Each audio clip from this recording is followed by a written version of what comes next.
Maayong hapon, magandang hapon, good afternoon. This is Destiny Buot, your Inatay Queen, and this is my vlog. So, atong ganap karong hapon, kay akong agtuon akong frenemy nga naa sa Danau. Ug ako jud siya antuson ug agto sa Danau. Kay kabalo na mo basta mga dato sige shopping. Charet, girl! Mag-grocery namin kayo, may kaon sa balay, mga patay gutom. Dayon, ako siyang kaon, kay siya akong pabayron. Og manghinambog ko sa akong look karon ha, awa. Tapos diri pa. So, ang akong Arios, tag 150 pesos na siya sa H&M. Ug akong sanina nga na ay silver lining. Awa, mga silver ang peg. Tag 150 pesos po siya sa H&M. Ay magkabalaka kay buhon magsikog sa nilag ukay-ukay. Okay?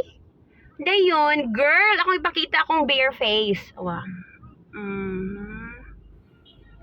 Charet! Bare face. Bitaw, oy, namutang na ko og bayo L para at least murag hamis gamay ba para pud mura siya hamison. Para pud inon tag dato ta, diba? Dayon akong gibuhat is nangilay ra gitawon ko. He does it.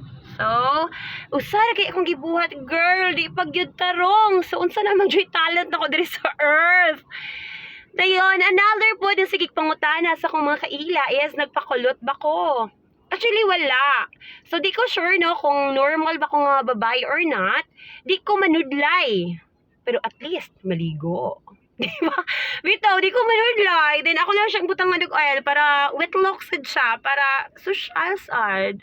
So, bitaw, ano lang, para dili ko murag amaw. Kay sigig ka ng lapas-lapas akong mga hair, kanang di manudlay. So, anak lang yun siya. Life hack. So, charot. Bitaw, maolang to siya.